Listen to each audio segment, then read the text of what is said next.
एक गांव में एक किसान रहता था। वह बहुत लालची था। अपने लालच के कारण अक्सर वह गांव के लोगों को धोखा दिया करता था। धीरे धीरे गांव के लोग उसका स्वभाव अच्छी तरह समझ गए और उससे किनारा कर लिया। किसान के घर में उसकी पत्नी और दो बच्चे थे। गांव के लोगों द्वारा किनारा कर लेने पर पत्नी ने किसान को बहुत समझाया कि लालच छोड़ दे और दूसरों को अपने फायदे के लिए इस्तेमाल न करे, नहीं धोखा दे, लेकिन किसान नहीं माना। तंग आकर किसान की पत्नी बच्चों सहित अपने मायके चली गई। किसान घर पर अकेला रह गया। खेत के काम के साथ ही घर के काम की जिम्मेदारी भी उसके सिर पर आ गई। वह अब भी रोज खेत में जाता और काम करता, लेकिन काम के दोहरे बोझ के कारण उसका काम प्रभावित होने लगा। गांव में कोई उसके साथ काम नहीं करना चाहता था और अकेले काम करना उसके बस में नहीं था। एक दिन उसने सोचा, क्यों न मैं खेत में काम करने के लिए पास ही के जंगल में जाकर किसी जानवर को ले आऊं। उसे थोड़ा बहुत खाना देकर मनमर्जी काम करवा लूंगा। अगले दिन वह जंगल गया और एक भालू को अपने खेत में काम करने का प्रस्ताव दिया। भालू ने पूछा कि इसके बदले वह उसे क्या देगा। किसान ने कहा कि वह उसे 2 वक्त का भोजन दे देगा। भालू राजी नहीं हुआ। उसने कहा कि उसे 2 वक्त के भोजन के साथ ही फसल में भी हिस्सा चाहिए।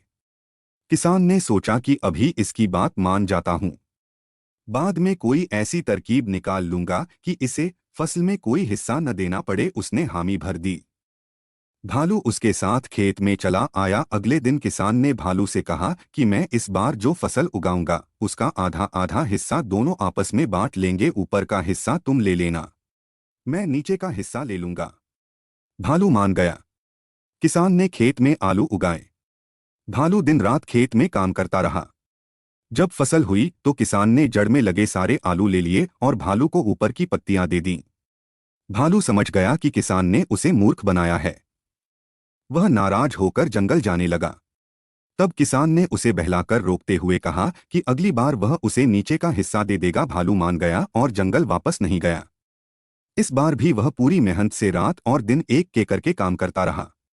मगर किसान ने चालाकी दिखाकर इस बार खेत में आलू की नहीं बल्कि गेहूं की फसल बोई थी।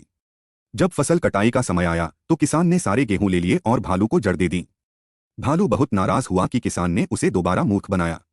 इस बार वह किसान के लाख मनाने पर भी नहीं माना और जंगल लौटने लगा। भालू बहुत दुखी था क्योंकि इतनी मेहनत के बाद भी उसे कुछ हासिल नहीं हुआ था। गांव के कुछ किसानों ने उसे दुखी देखा तो कारण पूछने लगे। भालू ने उन्हें सारी बात बता दी। किसान भालू की मेहनत देख चुके थे। उन्होंने उसे अपने खेत में काम दिया और फसल होने पर हिस्सा भी। भालू मेहनती होने के कारण सबका चहेता बन गया। उधर लालची किसान अकेला होने के कारण खेत में ढंग से काम नहीं कर पाया और उसकी पूरी फसल बर्बाद हो गई। उसने गांव वालों से मदद मांगी मगर कोई उसकी मदद को न आया क्योंकि वह सबका विश्वास खो चुका था। वह अपने किए पर पछताता रह गया।